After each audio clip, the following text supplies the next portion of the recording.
Hello and welcome. Today's video is going to be a long one. So get your materials together, your brushes, your paints, your paper. I'm using hot press today, and your water, and let's get started. I am painting paper whites, and I got my inspiration from the cover of the White Flower Farm catalog that arrived in my mailbox last week. And so to start, I'm taking my mop brush and I am mopping in a bunch of water with a pale quinacridone rose, a very, very, very watered down version of quinacridone rose. It's Daniel Smith. I can never say quinacridone. Um, so I'm going all around where the flowers are going to be. And I don't mind getting some pink in where the stems are. I'm going to cover it up, and I think it will actually add to the finished painting, putting the pink in the other places. And so we're just going to get that pink background in, and I'm going to keep layering in a little more pink. I want to make it so that it is not overwhelming, but so it accentuates my white paper whites when I put them in there. So, and then it's important for me, especially wiping down the tape around the painting. I always will knock my hand in it and drag it into the painting. So try to keep your tape area clean. And we're going to go all the way down to where the table is going to be. So I forgot to mention, I had sketched this in. I have a video that I'll link above and also in the comments that shows when I sketched this on my iPad. So I started with a light sketch of my flowers, and that's important unless you're really good at composition. This started with a very light sketch done directly on my iPad with a piece of plexiglass, which helps to keep the iPad from moving when you do it. It's a really fun video, so I hope you check it out. Very helpful. And now I'm going to start layering in the shadow color of the paper whites. And it's a mixture of some sap green and some cad yellow deep and a little bit of the quinacridone rose to give it a nice white flowers in the shadow can either lean towards greenish orange. Sometimes if they're a cooler white, they can lean towards a purplish pink in the shadows. The shadows on this had quite a greenish orange tint to them, so I went with that in doing the shadows for my paper whites. Um, we're going in darker on the left. The light is coming from the right hand side of the picture, and so the it's so much brighter on the right and darker on the left facing this. So I'm layering in darker and darker on the left hand side and keeping it very light, my greenish orange yellow wash on the right, extremely watered down. And then go back in, darken up your shadows. I'm even throwing in a little bit of blue to deepen them further. And just keep layering until you feel it's a level of darkness that is not too dark. It'll dry lighter, but I just kind of layer slowly. So today also the method that I'm using with these white flowers, there are different ways to paint white flowers in watercolor, but what I have really enjoyed and liked the results of is to put in my shadow color, and while it's wet, I'm getting out my Winsor Newton gouache and I'm going to put in petals on the wet gouache. Now, they will not stay bright white, and that would probably be frustrating if you were trying to do something super white, but I really like the way that these blend with the wet shadow color underneath. So spend some time putting in some petals. I started in the shadow area um, to kind of see it'll in the lighter area. Well, they're both, the lighter area is a little bit more dry. I want to get a real blending of colors in where the shadows are. So I'm layering in little flowers, and you probably noticed there was a piece mixed out of there. Um, I had to cut part of that out because my camera turned off. So you see all the flowers that are in there now. It was just going in and layering um, little paper whites, 4 petaled flowers all the way around.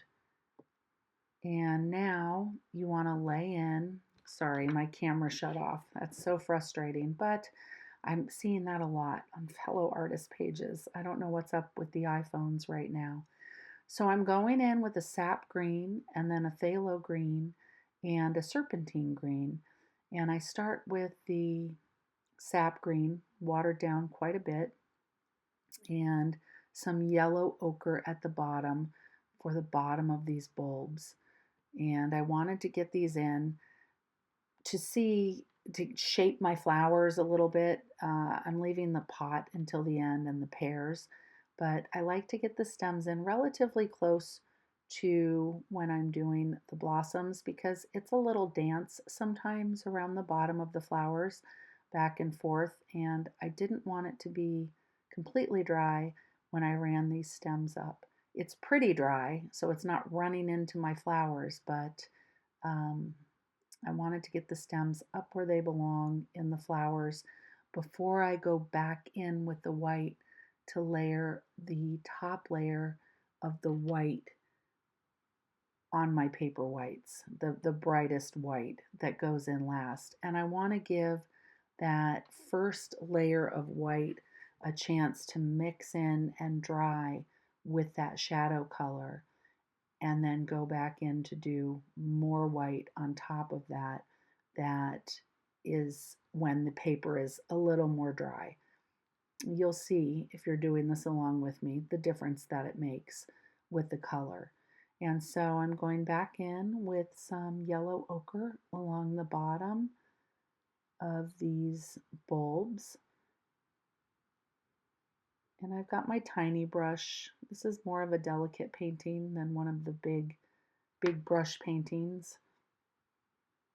I do like to go wet on wet and layer the color in, so I went in with the lightest color first and then put the bluer greens over that, give them a chance to kind of run in and blend and make some other colors. And it is darkest under the flowers because there is shadow under there, and on the left hand side it's a little darker than the right because those are more in shadow. There's dappled light through there. But take your small brush and just put in some of these pretty greens on the bottom.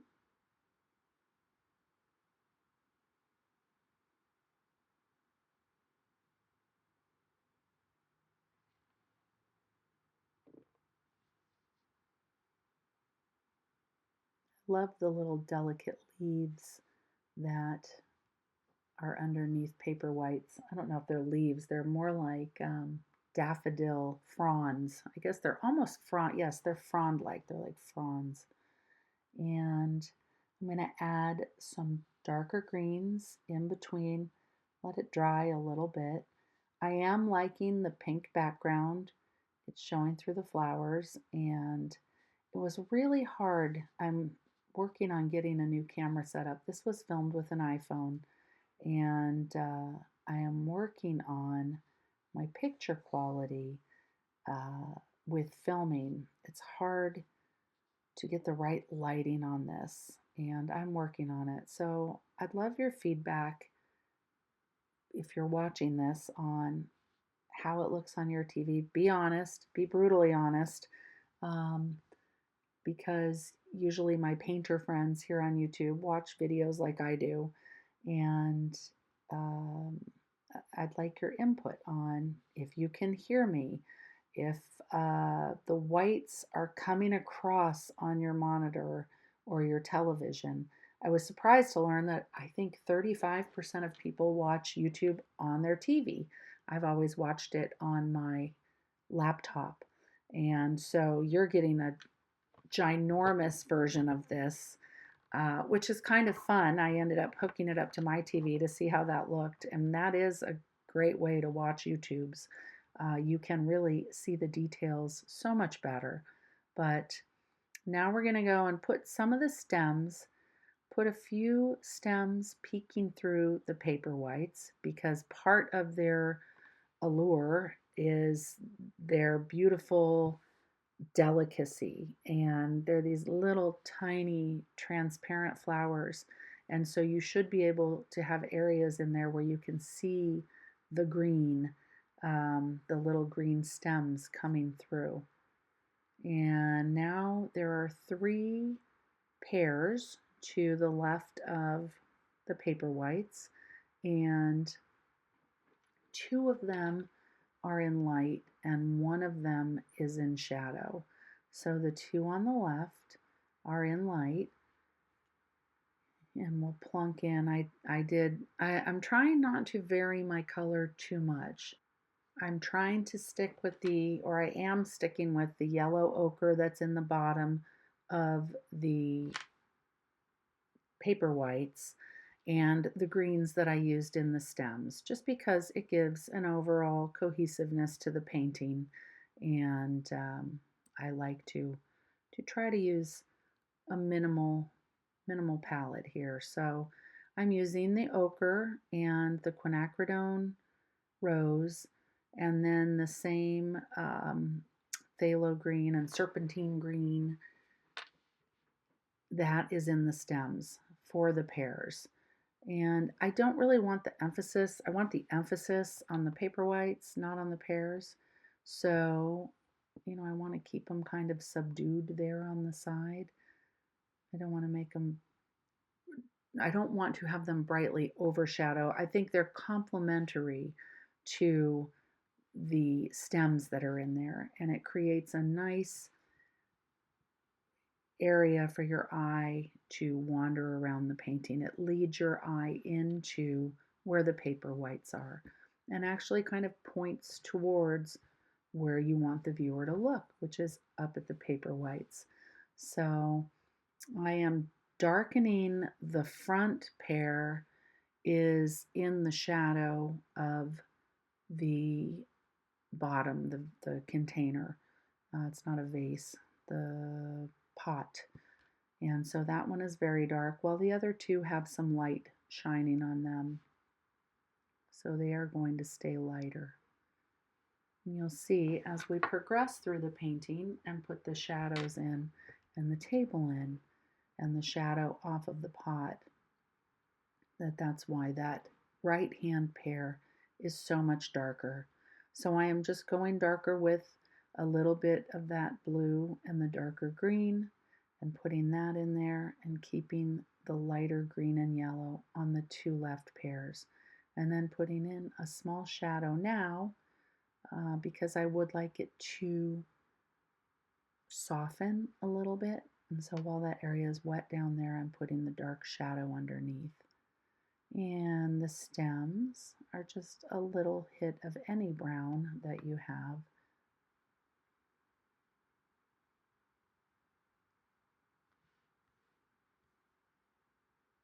And now it is dry enough on top with the paper whites to put in a little more. I'm going to start where the whitest whites are in the sunlight on the right hand side.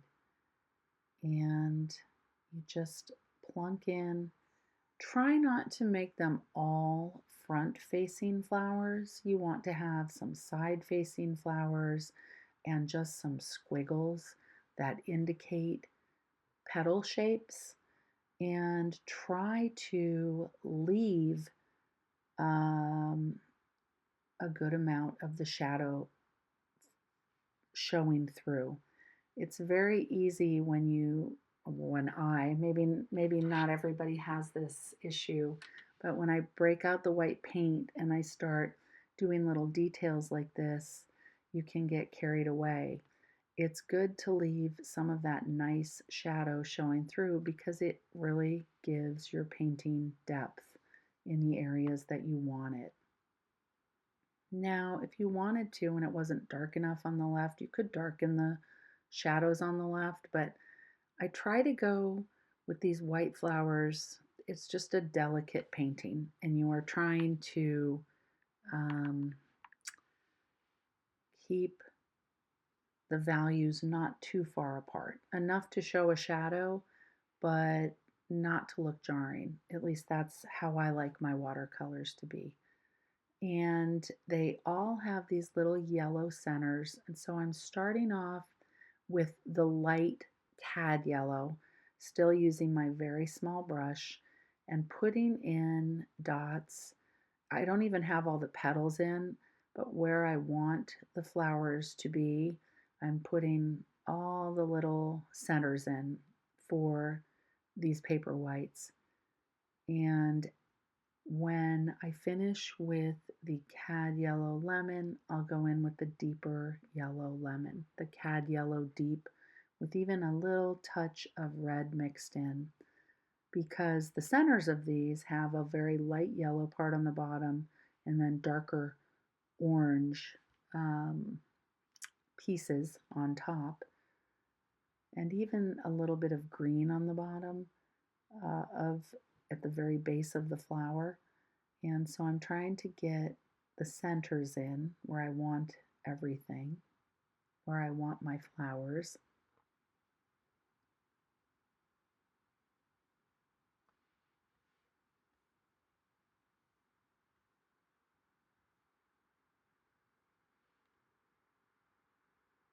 And those are in the shadows down there, and they're side facing. So I just put, still they show little pieces of the center there.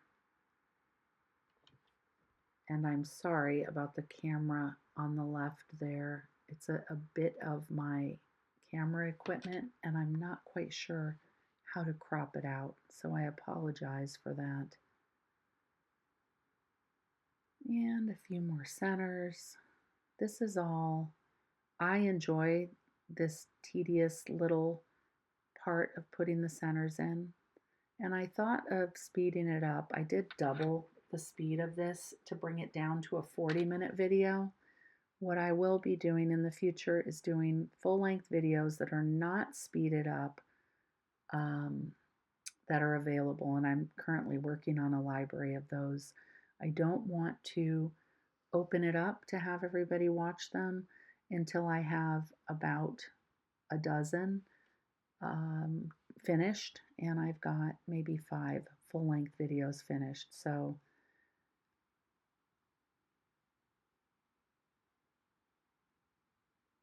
when I do release those, they'll be long content videos, an hour to an hour and a half, but it will be a little bit slower than the ones that I'm showing on YouTube like this. A little bit more detailed instruction, but it will be a very slow tutorial. Now it's very dry. The shadow area is very dry, and I have these little center pieces of the flowers to guide me as to where to put the flowers in. And you'll notice I'm doing, they're side facing, they're front facing, there are just little petals in between.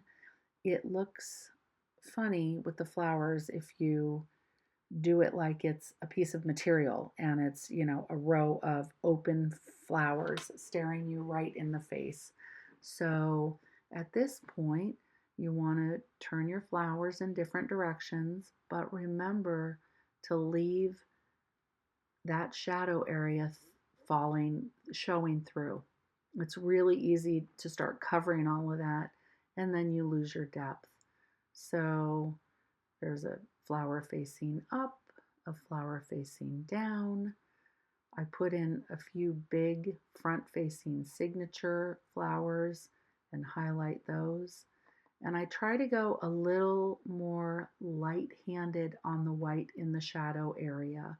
A little bit, I've added a little bit of water to water it down a little bit. You want to save your thickest, juiciest white for the right-hand side and the part that is getting the brightest amount of sunlight. And the top of these paper whites is also getting a good amount of sunlight. And so if you can add a little bit of water and thin the paint a little bit when you're working in shadow, that'll give it a little bit more realistic look. And you want to fill in the thin white also, where I'm doing it now. You want some that are more in the shadowy area because there are flowers that are in front of those that will be brighter, blocking out some of the light. So you want all three layers in here. The darker shadow, shadow with a little bit of white mixed in, and then you want to layer these nicely as you're working on your paper whites.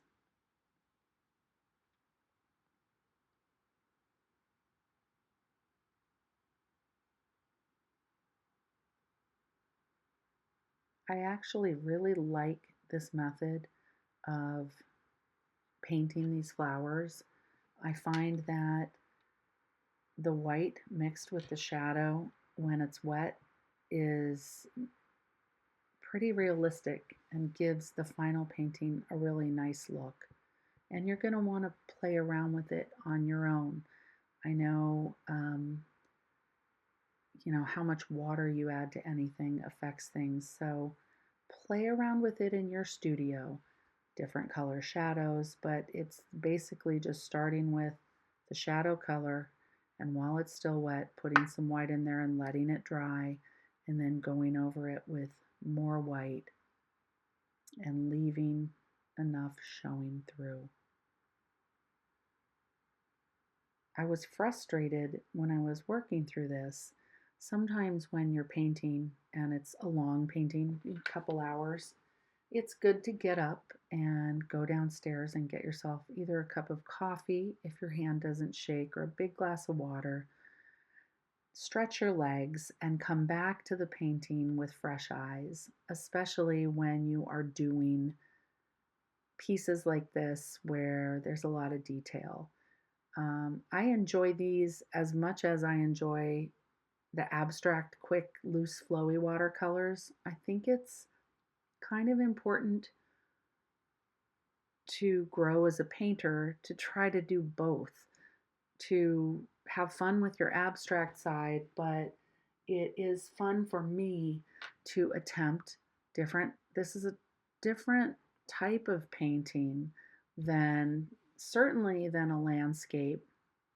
And these paintings that force you to use your little brushes, I didn't want it to be over detailed. My style that I'm working towards is kind of a loose, tight, I guess like your personality, kind of a loose and also more realistic. I like to combine the two when I'm painting. And I mean, just really brush hours. If you can spend brush hours, you will find that you will develop your own style of doing things and you'll like it better. When I first started painting, my goal was to copy exactly because I was learning 15 years ago when I took oil paintings with Frank Arcuri. I was learning 17th century Dutch master style painting in oils. And I was just trying to mimic what he did. And I got pretty decent. Not, he's phenomenal, but I was able to do what he did. But you hit a point in your painting where, when you're following these tutorials and you've done enough of them, you will start to develop your own style and things that you prefer. And I think that's a really important spot for an artist to get to, is that this is your signature. And so it's great. I also watch tons of tutorials. I enjoy the heck out of them. And I think if you can watch a tutorial and just maybe learn different techniques and then apply it with your own hand and your own brush, you'll come up with something different and usually even more lovely. And you develop your own language of painting. And so I'd love to hear from you in the comments, your feedback on that. It's something I think that we all as artists strive towards, is to develop our own style of painting, but that tutorials are phenomenal because I learn things that I would never have known in painting by watching these tutorials.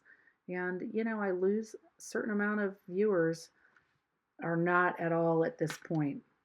It's a very special group of us that will sit and watch an hour-long video. And that's my tribe, people that are still listening at this point and painting along. You are my group of people that I'm so happy to have here painting along with me. So now I'm going to get back to talking about the painting. That was a little stream of consciousness. I decided, instead of what was on the catalog, which was this intense black and white kind of Moroccan theme pot, I wanted to do something that was a little more basket-like, basket weave type. So I put in some yellow ochre along the bottom of the pot. And this is where you want to take your artistic license, and you could put in a terracotta pot if that's what you wanted to do. It's fun for me to change little features of, if I'm using a guide to paint from, I usually will change something about it that I'm not crazy about. So I'm putting in my own little, starting with kind of a basket weave pot, and then it turned into not quite a basket weave, but a pattern that I like. So I'm going in now with just a darker brown. I want to say it's a Van Dyke brown, or I'm sorry, it might be a burnt sienna that I'm using there, a more of a reddish brown. And in the soil, I was using a Payne's gray. These are the colors that I have on my Daniel Smith palette. So I went in with the Payne's gray on the inside of the pot area. And now I'm putting in the browns for the pot and a little bit darker. I was trying to do it a little darker on the left where it is in shadow. I don't know if I ended up sticking with that. And then going through and just putting in some vertical lines. I was just kind of freestyling it here.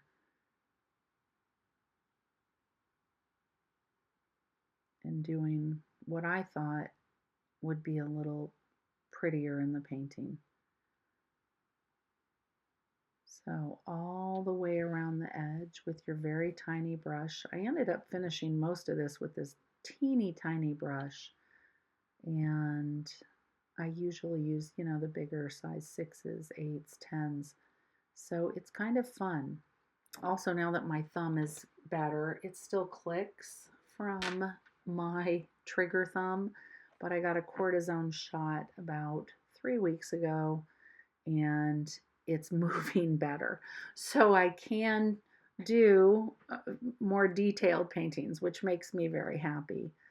I did several weeks of very, very loose, big brush paintings simply because I could not bend my thumb, and it's hard to paint when you can't bend your thumb. You don't realize how important your thumb is in painting until you can't bend it. And I'm sure many of you, it's funny, I heard from so many people who also had trigger fingers and trigger thumbs. I had no idea it existed. So the joys of 57 just keep coming. Always something new. But now I'm just kind of filling in where the lines meet. I am dotting darker brown, playing around with it, kind of bringing this pot down. It's not as, should fill in on the right a little bit. Now I'm kind of bumping it out like it is a basket or like it's made of basket material. So I'm, rather than having that be a straight edge, I'm having it come out a bit. And now I'm taking that same yellow ochre and putting in a light colored table to go underneath this. I didn't want to do something dark and heavy, and on the front of the catalog it is a light wood, and I didn't want to make it the Scandinavian type wood that was in there, because I didn't want to cool off the bottom of the painting that much. So I went back in with this yellow ochre, and I like it. It also is cohesive with the yellow ochre that is at the bottom of the Paperwhites. So I'm trying to go a little darker in the front and lighter in the back because that's how it would appear to your eye.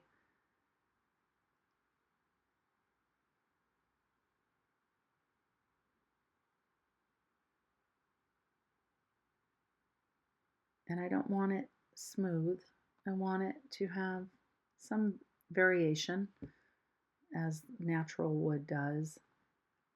But again, I want the emphasis on the Paperwhite, so I want to be make it less eye-catching at the bottom. I want the bottom to lead your eye up to the Paperwhites. So we're going to put in the shadow that is going from the right to the left. Sorry about my iPhone getting blurry there. It's not you. It's me. It's my iPhone has gone a little wacky lately. Now I'm going to lighten this area up and then come in with a dark.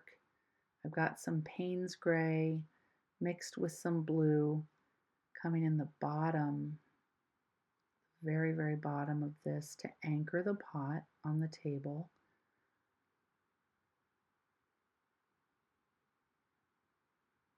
And it's not, I don't know why my phone's doing that. I apologize.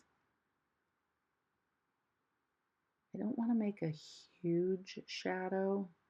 It's just the suggestion of the shadow, and then deepen the shadows over here because there are shadows under these pears, and then also the pear that's in the shadow. I probably should have extended that shadow a little bit more further to the left on the dark pear, and I think I try to a little bit, but we are getting very close to the end of this. And I mean, I do pitter patter, extend it over a little bit so that you can see that that pear is in shadow. And now that everything's dried a little bit, I can go back in. I want to deepen the stems underneath the Paperwhites where they're in shadow. And then I'm using a little more of the lighter color green over these, and then also putting in some shadow area on the stems that are shown, hidden behind the other stems. It was looking a little less full than I wanted it in there. So you can take your small brush, go back in there, put in some more shadowy areas.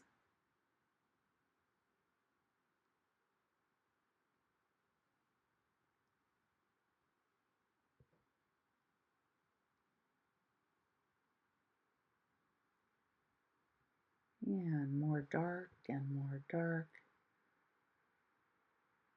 And just play with it to your level of how you want the stems to look. I am just about done. I am happy with this painting. It is, like I said, I was an oil painter for most of the years of my painting, so I'm new to watercolor, like some of you are new to watercolor. And I've been a painter for years, but watercolor is a new animal. So I am having fun sharing these tutorials because they're kind of, I am learning and I am teaching. I've got a lot of background in painting, but not necessarily in watercolor. So I consider myself a student and a teacher. I'm passing along the things that I'm learning as I'm going along, and I hope you like them. So if you do like them and you want to follow my channel and you click like and subscribe, I am doing 2 videos a week. I'm trying to do 3.